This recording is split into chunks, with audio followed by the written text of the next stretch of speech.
listening to us here. So, with a very warm welcome, I would like to start this session, which is a very interesting session for all of us here. And I'm sure as a student, it is a very important topic as well. And it brings a lot of excitement and experience along with it. And we being faculties, we have also experienced the same when we were students, just like all of you, right? So this is again very close to both of us, me and Aiza.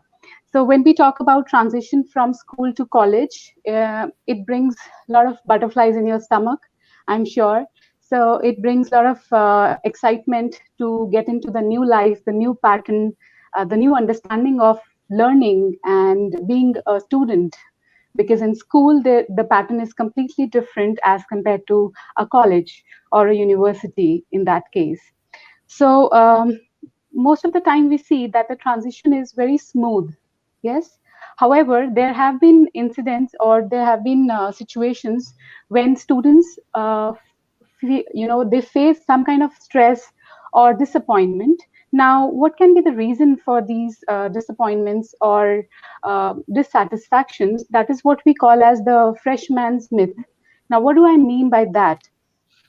As a student, when I get into my college life, I definitely do a very strategic analysis and I understand what I want to do, what I want to pursue, which college I want to opt for. And then when I get in, I somehow build some expectations which are slightly overly confident or slightly higher than what actually you get in return when you actually perform in the college life.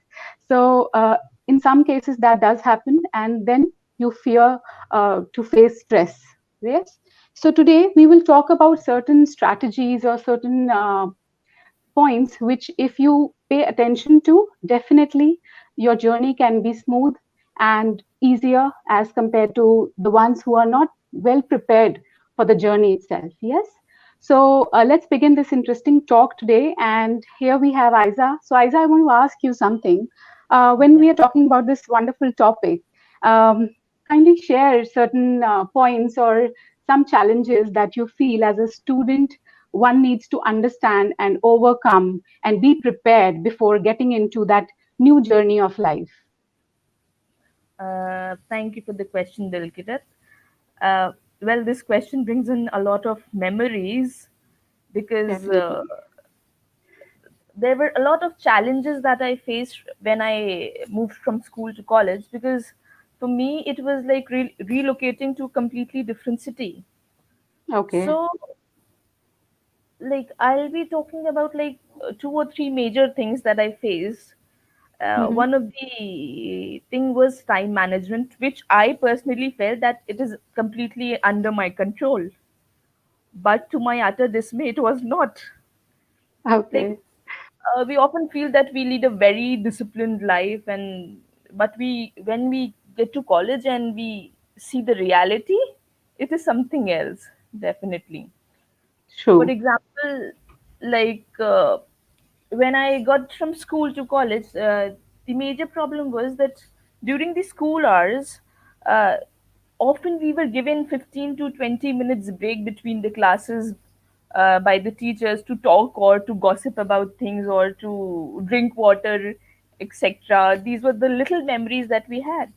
But then I moved from school to college, the problem that I faced was I did not have that time to relax. I did not have time for myself. So we had classes from 9 to 1, all consecutive classes, and then we had a break of almost a recess of 30 minutes, which was of no use because during that 30 minutes also I was busy making notes, completing the pending work. And then post that we had another set of classes till 5:30. Mm-hmm. So it was getting pretty hectic. And what I realized was I was not able to manage my time. And as we all know that when we move from school to college, the academic load drastically increases. So like in school, if even if we study for an hour or two after the school timing, we are able to complete the syllabus. But then in the school to college transition, the important thing is that the academic load has to be managed outside the university timing as well, Right. because for every hour that you study in the university, you have to spend another 2 through 3 hours for that particular subject at home.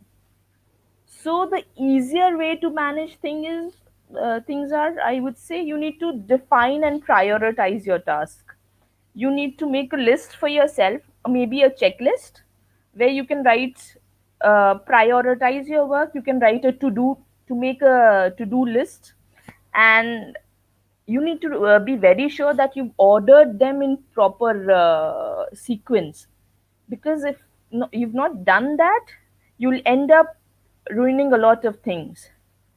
The Right. important things have to be done first, so we need to do that. We need to be very specific about that. And as far as the academic load is concerned, it is important to give us a break of almost 10 to 15 minutes after maybe an hour or two, and give yourself time as well. That is important, because all work no play, as we all know, makes Jack a dull person. So you do not have to be dull. You'll have to manage time somehow. You need to uh, s- make notes during the lectures while the professor is teaching. Note down whatever important things he is speaking, because that is how we'll be able to manage our time, make notes, and prepare things for future reference. And the third thing was, I was in a habit of leaving on the responsibilities to my parents. But then when I moved to college, the problem was that I was the one who had to take all the responsibilities for myself. So personal responsibility is another big load. Right. So your parents won't be coming to wake you up at 7 that you have to go to college at 9. That won't happen, definitely. So taking responsibility that you have to get up at the right time to reach college, uh, like prior the class timings, or that your professors won't be telling you every now and then that you have to study. So it is completely you who has to keep that in mind, that it is your responsibility to make note of things, study, and submit your assignments on time. That's the most important thing, because Right. that is where usually students miss out on. Right. I guess these were the three major things that I faced. Mm-hmm. So, like, what do you think? What were the challenges that you faced? Oh, well, again, it takes me back to the memories of my college life and when we entered college. But with the experience that we have gained being students and being professionals, there are certain areas that I would like to suggest to our audience who are listening to us. And I know they are going to face this transition very soon. And I guess those basic things can really help you to have a smoother transaction and to continue that smoothness throughout your tenure in the institute or the university you will connect with, right? So, first thing, I think being self motivated is the key to have a smooth journey. By saying self motivation, what I mean is, first of all, how you can be motivated. You know, when we talk about motivation, generally students ask me that how to be motivated and what do I need to be motivated. So definitely, as you said, having a plan in place definitely gives you motivation. uh, First of all, you need to know yourself. Yes, you are going to choose a career for yourself right now. So that choice needs your clarity of thoughts. You need to understand what you want to do in life. Where do you see yourself after a few years and what you want to become?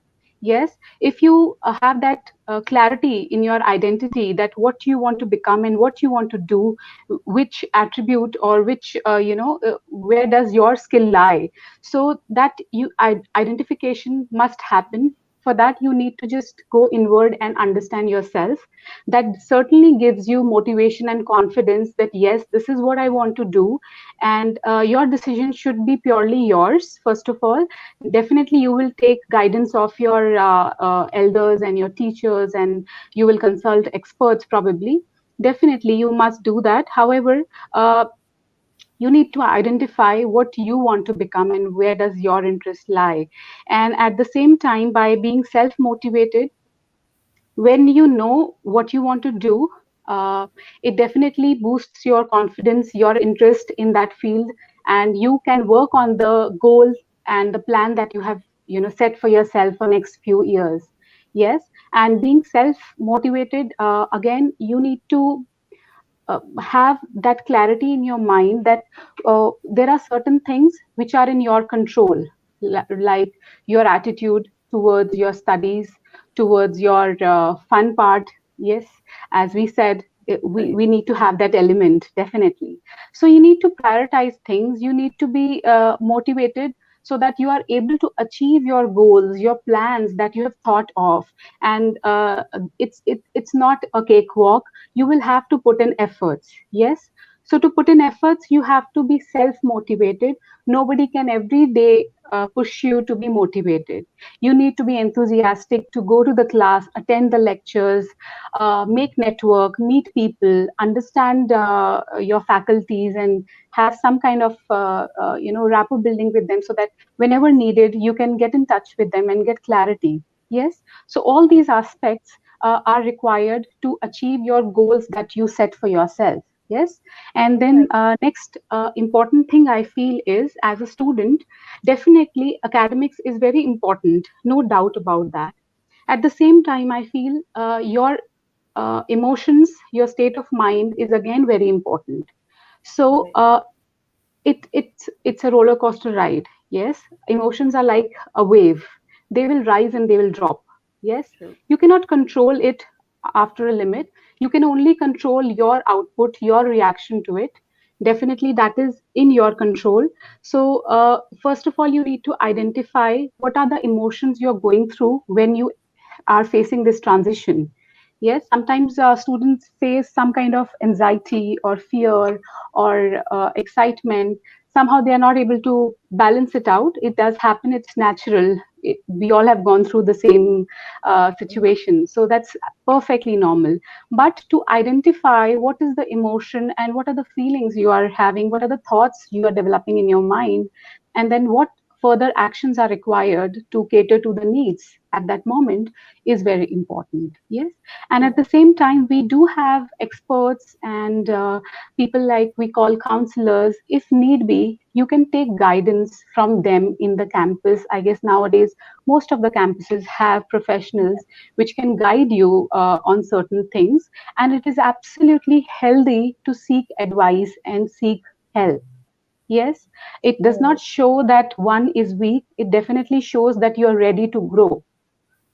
Yes, so you must have that clarity in mind that seeking for help and guidance from your faculty, from anyone whom you feel in the department can guide you and help you to overcome any doubt you have. So definitely you must seek advice. And the last point I would like to highlight is your active participation is required inside the class and outside the class. Now, what do I mean by that is, when you are in the class, you need to be active. Just don't be there for the attendance. You need to be there to understand what is being taught. If you're not clear, then you can ask again, and you will only get to know if you're not clear if you are paying attention and you being active in the class. Yes, That's a very and valid point. yes, and then when I say being active out of the class, I mean uh, in your college life, in your university life, there will be a lot of events happening. There'll be a lot of new people you will be meeting around. You need to build network. You need to be part of events. Yes, that definitely helps you groom yourself, develop certain soft skills, which will enhance your long-term, performance in the campus and in your professional life as well. So take this opportunity to be in the campus for 3 to 4 to 5 years, whatever time you're going to spend, as an opportunity to groom yourself for all these areas. Yes, this is an opportunity for you. This is the place you can make mistakes and rectify, and then be a better professional once you are out of the campus. Yes, so these True. are few things I wanted to highlight. And thank you for that question, Isa. I hope that will help our students who are listening to us to have a better life in the campus and as a professional. True. So, Yes. what do you think, Dilkirat? Like, according to you, what are the top two, three skills that are required by a student? Well, I think to put it in a bracket of 2 to 3 will be difficult, and I'm sure you will agree with me for that. Agreed. Yes, but if you ask me the top 3 skills as soft skills, which are very essential for all of us, being professionals or being a fresher in a campus, or being just a graduate, any stage of life, definitely for all the viewers who are watching us, they are going to have a transition. So again, as I said, it's an opportunity for you to learn, make mistakes, rectify, and learn again. So keeping that in mind, I think having good communication skills is one of the most important soft skill which is required in any industry you go. Even if you are a doctor, you are an engineer, you are let it be hospitality, anything, communication is required everywhere. Yes, there is no True. profession without communication. So, working on your communication skills is the essential skill, I feel, because that is going to help you even when you are having verbal communication or non-verbal communication. In many areas, it is essential.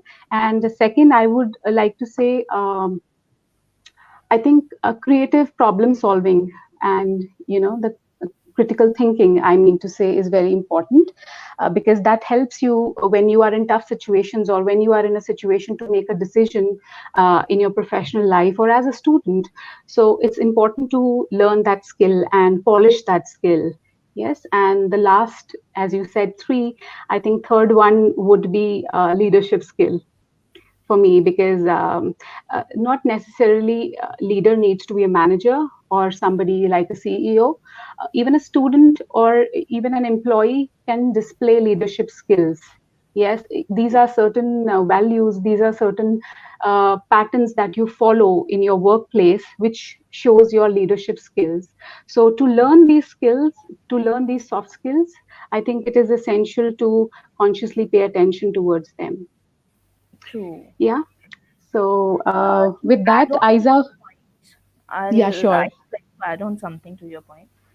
Since sure, you've mentioned that communication skills is important, so there's one more reason why it is important because, as you've mentioned, that networking in the university or duration is also important. So for that as well, you need to have a good communication skills. If you are able to communicate your thoughts well, then only you will be able to connect with people well, and true, it is only then that you'll be networking well, and ultimately that networking helps you in the long run as well, right? correct, very true. So are there any top skills that are coming to your mind that you would like to share with the students? uh, like, since you've mentioned about uh, leadership skills, so I would say that along with leadership skills, it is important to be a worker. You should True, know how to work in teams, because while you are in the university, you'll be given uh, a, a minor research work that you have to conduct, minor research project, and for that you'll have to work in teams for right, different. You'll face different situations in the university that will require you to work in teams, and only then you'll be able to grow, right? And even right, when you're working, if you're employed, then too you're expected to work in teams. So right, handling people is also interrelated to this. You need to have that public dealing skill. If you're not able to deal well with public, you're not able to understand people, you're not able to gel with them, then you will definitely face problems in your university life and in the future as well. So for me, teamwork is important, building skills. Secondly, it is your people handling skills, and for the third one, I would say maybe I guess this decision making skills, because when we opt for any like when we move from school to college, it is the most important skill that we require is deciding the kind of course that we want to pursue. Yes. Talking about myself, I when I was in 10 plus 2, I was confused as to should I go for science or should I go for arts, Right. because I had two completely different interests. So decision making skills will help you while deciding your the course that you want to pursue, your all the little decisions that you'll have to take on your own, taking your own responsibility in the university, that will also help, and obviously in life in the long run as well. Right. So with that note, thank you for adding your points as well, Aiza. I'm sure that will add some value to the listeners as well who are, being part of this session today. So with that, now shall we open for Q&A session? Are there any questions, viewers? Kindly pour in your questions. Okay. Uh, Okay. So we have this question here, Dilkirat, mhm. like uh, what is the soft skills according to you? Okay. Yes, Prince Sharma is asking a question also. Will soft skill be important in the era of automation? Is this the question you're referring to, Isa? Yes. Okay, okay. So shall I take it? Yeah, please Yeah. go ahead. Okay. So, Prince, that's a very interesting question, and I understand, the question how you must be having this question in your mind, and because now every day everything is automated, right? But definitely there are times when you're interacting and dealing with people. There are many areas like your business etiquettes are also part of your soft skills, your communication, your public speaking, your marketing skills. Everything is somewhere or the other related to one or the other soft skill. Yes. If you agree with me, if you want to sell a software also, you definitely need soft skills, because only not your the quality or the USP of your software will help you sell this to the company. Your soft skills will definitely make an impact to the person or the company you're approaching, and that's how it makes an impact. And it's not me, or it's not anyone who's saying that. There has been a lot of research work and studies done in this area, that soft skills definitely help you, even if you get completely technical or automated. Definitely soft skills are required. Even to get automated, there are soft skills. Even when you talk about artificial intelligence, they are also, if you talk to Alexa and all, you will see the way they communicate, the way they show politeness and all that. These are all soft skills. And if they do not have that, probably you will not like to talk to them for long. Yes. So even if we get automated, definitely that is an advantage in today's era. However, soft skills walk parallelly with all the technical growth that we have achieved. Yes, Right. I hope that answers your question. To add on to Dilkarat's point is like like as far as automation is concerned, it is pretty much repetitive. The functions are pretty much repetitive, so it streamlines most of the complex tasks. So in order to complete those tasks, you have to be pretty flexible, and uh, there's something like work ethics and responsibility that has to be there to maintain Correct. that high work standard in this automation era. It is important to have your soft skills for you. Right, right. And qualities like leadership and teamwork, all these cannot be automated. These are self-driven skills, right? So definitely it goes hand in hand. So shall we take the next question?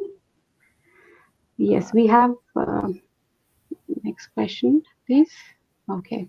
So we have Jyotika asking, are there any courses for developing soft skills? If yes, name a few. Yes, Jyotika, there are plenty of soft skill courses available online. If you try and search, there are n number of courses. It depends which kind of skill you are looking forward to polish or develop. That is important.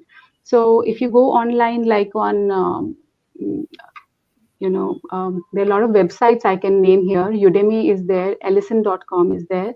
There are n number of websites. If you start searching, you will see that in itself it's an ocean, and you can pick and choose whichever you want. So if you be specific what kind of skill you are looking forward to, then probably we can tell you which is the course available. Yeah. So shall we have the next question? If Jyotika, you have any further question, please feel free to ask. Until then, we'll take the next question.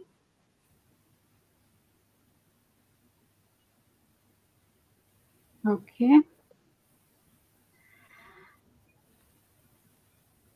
Okay, here we go. Okay. So Mr. Bright, that's the name here. That's interesting. How do interviewers how do interviewers assess our soft skills? Is there any specific test? Well, that's a very interesting question again, Mr. Bright. That's a bright question, I would say. Yes. So, uh, see, there are many ways to assess soft skills. The moment you enter the interviewer's cabin or the office, what time you enter, what was the time given to you to reach there, how you have groomed yourself, how you greet them, how you sit, what is your posture, what is your body language, how well you maintain your eye contact, your gestures, how's your tone and your vocabulary and your pronunciation, your communication skills. Probably if they give you an activity like just they give you a topic to talk about for a minute, so how you cope with critical thinking and analyzing that what you need to talk and structure your thoughts. So there are n number of ways for the interviewers to assess you on soft skills, starting from the moment that you attend the HR call. Yes, even if it is a telephonic call, there are many ways to assess you on soft skills. As I said, your uh, how confident you are, how true you are to your resume, how well you know your resume. All these are soft skills. Yes, Aiza, would you like to add something? Definitely. It is like every little thing that you do or even or say, everything is being judged. So as like we were happy to see your name, so it was a kind of attraction. So the way you talk, the way you walk, the way you address everyone in the room, everything is being judged. That becomes attractive, that attracts the interviewer. So the interviewee has to be very specific about his behavior and his the content that he's speaking. So everything is being judged, and we all are pretty judgmental. That's a human tendency, I guess. And here we have the next question. Adya is asking, how should I improve my communication skills? So, Adya, it's good to know that you want to work on your communication skills, first of all. That shows that willingness that you identify that there is certain need to work on your communication skills. And that's absolutely wonderful because we all learn and grow every day, even if we become professionals. Yes. So, to improve your communication skills, now communication can be improved in many different ways, like you read books, but now you need to know what kind of authors you are reading. Yes, generally you see that people say read, read a newspaper, read something, it will improve your vocabulary and your communication skill. But now it is important, I would like to add to that fact, that reading helps, but you need to know what kind of author you are reading. Yes, so follow a good author, so that your sentence construction, your flow of thoughts improvise accordingly. So that's one thing which is very important when you read. And definitely, practice is the key. When you practice what you learn, it becomes part of your personality and your day-to-day behavior or your functioning. Yes. So without practice, we can only give you a recipe. You will have to cook for yourself and eat. Yes. So these are the suggestions, but you will have to follow the recipe and cook for yourself so that you actually get the dish ready for yourself. Yes. I hope you're getting what I'm saying. All right. True. So practice is the key. Do practice what you learn. Read a lot. Probably practice to speak in the same language what you're trying to improvise on. Yes. So definitely that enhances your skills. So Aiza, over to you. And to add on to this, for communicating well, you need to be a good listener as well. Right. So, for that, I would say, in order to understand the accent, uh, most of us are fond of watching web series these days. Especially during the lockdown, it has become pretty common. So, try watching web series that are there in English, and try not using the subtitles that are there. Try to switch it off and then watch those web series. In the first 30 to 40 minutes, you won't be able to understand the accent probably, and then eventually you will start picking up words. It will take time. You will like it will be a bit difficult to understand the accent, but then eventually your ears will get used to it, and try and you'll start understanding the words that are being spoken in different accents. So that will also help, and it's Mm, always good to have a good accent. So try yeah. working on that as well. You will know how to pronounce certain words. So Yeah. that will in a way help you. Great. So with that, we move to the next question. So Aiza, would you like to do the honors, please? Okay, Mr. Bright has another question. Does maintaining the correct body language during an interview counted as a soft skill? What is considered as the correct body language, and how can I improve it? Well, that's another good question from you. And yes, definitely your body language is very important, and maintaining the correct posture uh, will be counted in the soft skill area, because if you're slouching, for example, if you've got a you are a little bent while you're talking to your maybe the interviewer, so the kind of image that you will create in front of the interviewer will be that of a laid back person, that you are pretty lazy, you do not wish to work, you're not that active.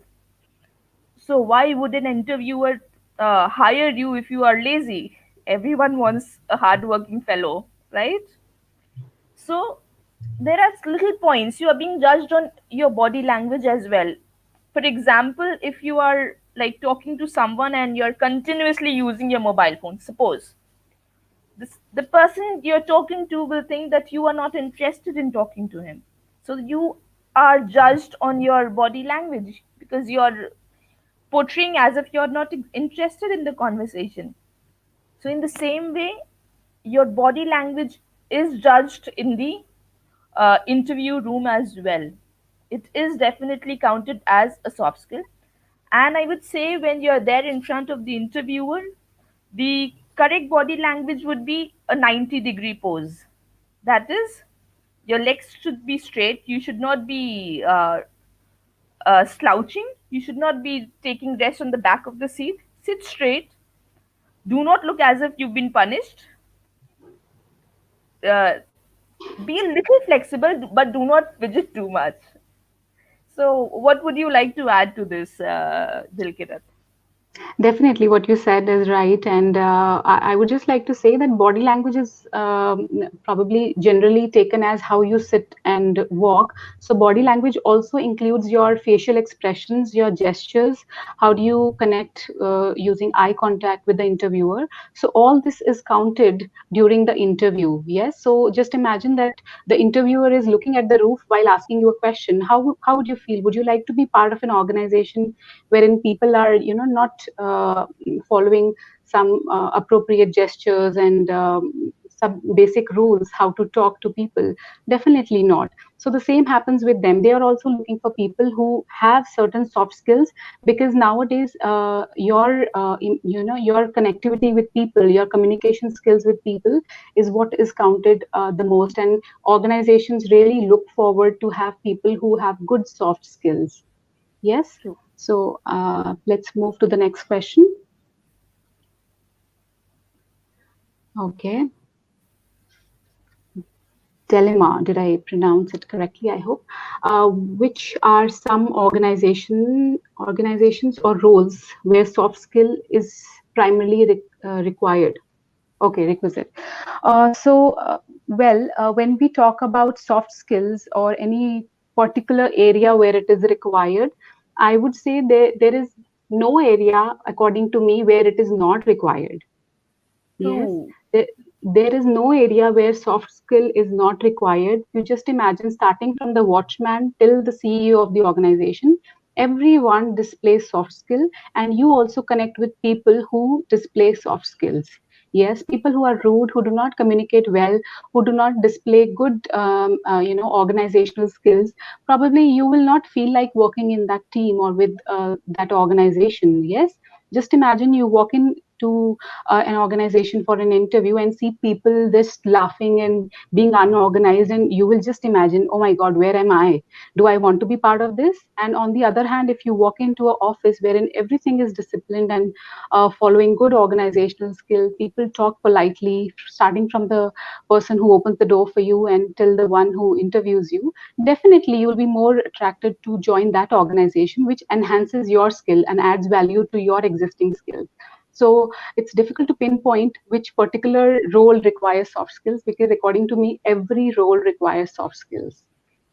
Right. From being a homemaker to being a CEO, all of those roles that are there, for each role you have different set of problems, Exactly. different set of decisions that you have to take. So all those things require soft skills. So almost everything requires soft Correct. skills.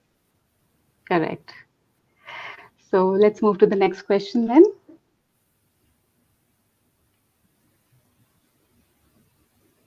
Over to you, Aiza. Ma'am, if we have a great academic grade throughout the course, or we have everything that an interviewer needs, but because of our poor communication skill, can we be still rejected? Okay.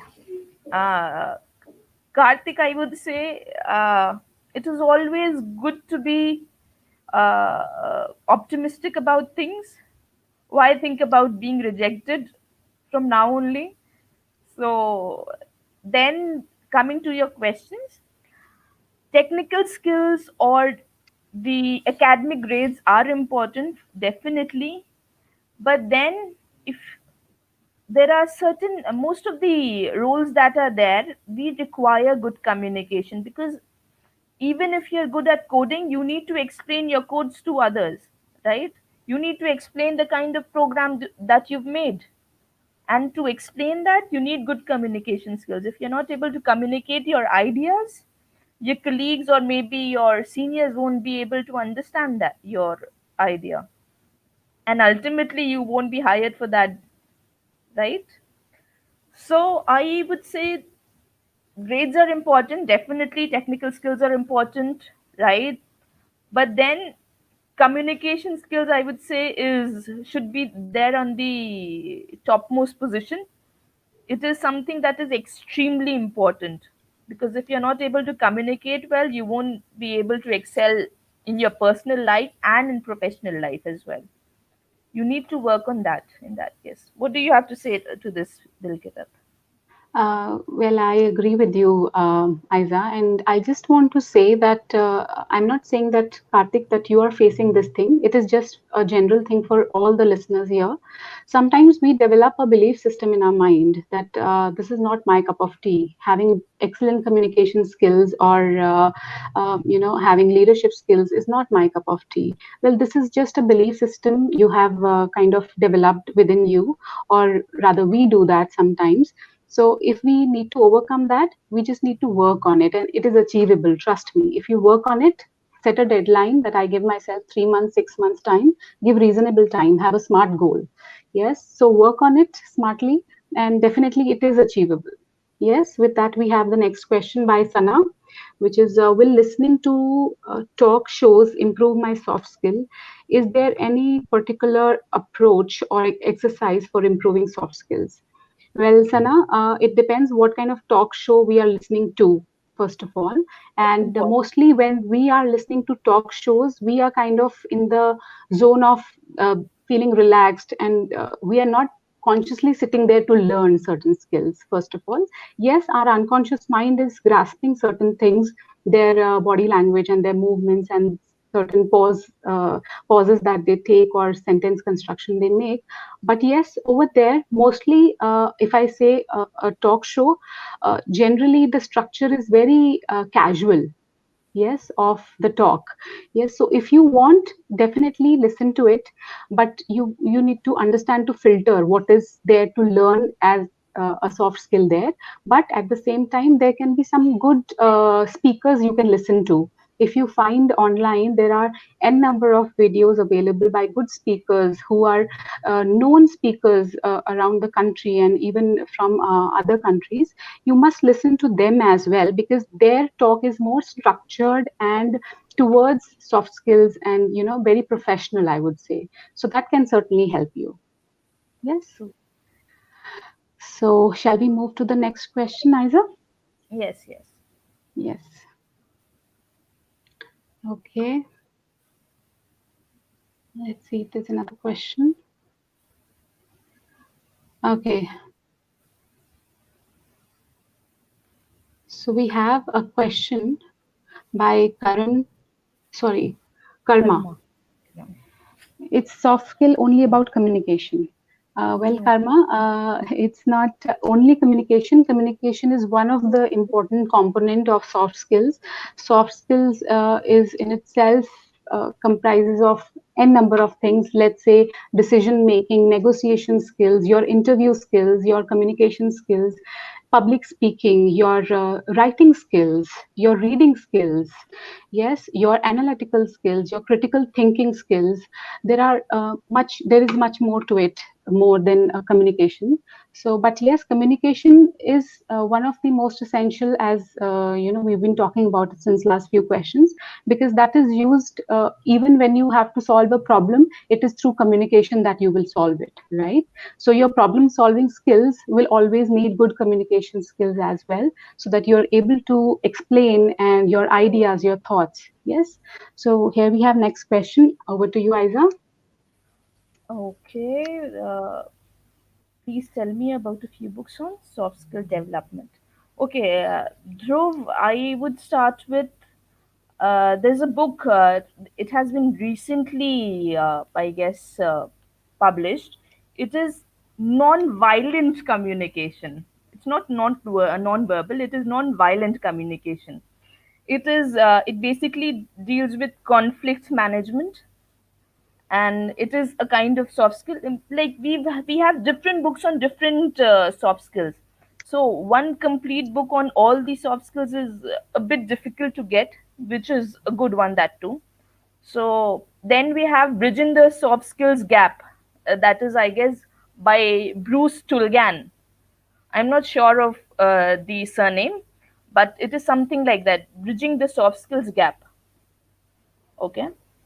Then we have one more book by the name Hard Results. It is by Annie Taylor. So that's also a good book. I guess that these two, three books are good to go. Uh, these will work as starters. And eventually, when you'll get in a habit of reading such books, because soft skill development books are a bit uh, difficult to understand for some people. So use these books as starters, and eventually, when you'll get in a habit of reading these kinds of books or these jar, so then you can move to 10 things employers expect from us. Then we have another set of books that you can uh, go ahead and search for them. Yes. So we have the next question. Talking Panda. Okay, that's again an interesting name. Do you think that soft skills should be given a more prominent role in education from school itself? Because we see now not many focus on soft skills unless it is to get a job. Well, that's a very relevant point, and I can relate to it. Definitely, I agree with you. Soft skills should be something which should be taught in the school itself. And I feel that there are schools which are teaching soft skills like, communication, talking, and audience facing. Being part of certain events wherein students get to communicate and talk with others and display their skills. And well, what I'm trying to understand from your question is that probably you have experienced or you have witnessed places wherein it is not the priority, but only academics is the priority, and the soft skills are not given equal weightage or the required weightage from an early age. Definitely, that must be the case. However, if that has not happened in anyone's case, like in my case, for example, if it has not happened, now I cannot go back and change certain things, but definitely the system will change over a period of time. But we as students right now, you are at a stage wherein you need to start working on it. You have enough time in hand wherein you can enhance your skills and work on them so that you can polish them and reach that level wherein when you go to become a professional, it becomes easier for you. True. Yes. Yes. So is there any other question we have?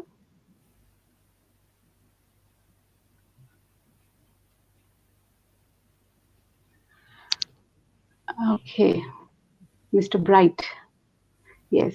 Why soft skills are considered difficult to attain?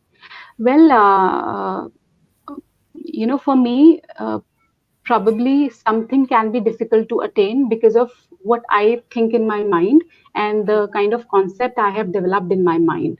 Yes, or based on my prior experiences. Maybe I attempted something and I failed. So I thought that it's difficult and it's not for me. Probably I can do something else and invest my time into that. However, soft skills are not difficult to attain. Yes, we read books, we listen to people who talk about soft skills. You are attending this session today. Yes, it will only be beneficial if you practice these suggestions. Until then, it will look like difficult to attain, but it is not difficult to attain. It is only difficult. It's not only soft skill. You take anything in life, let it be learning how to ride a bike or from anything else, cooking for yourself or baking a cake. So till the time you will not try, you will not fail, you will not try again, it will look like difficult to attain. If you stop attempting after a setback, then probably it looks like difficult to attain. But trust me, it is not that difficult to attain. It only involves practice and your dedicated attention over there as per your goal or the plan that you make to develop certain skills. True. Yes, Isa? Absolutely. Yes. So shall we move to the next question then? Okay, thank you. So I guess we are coming close to end this session now.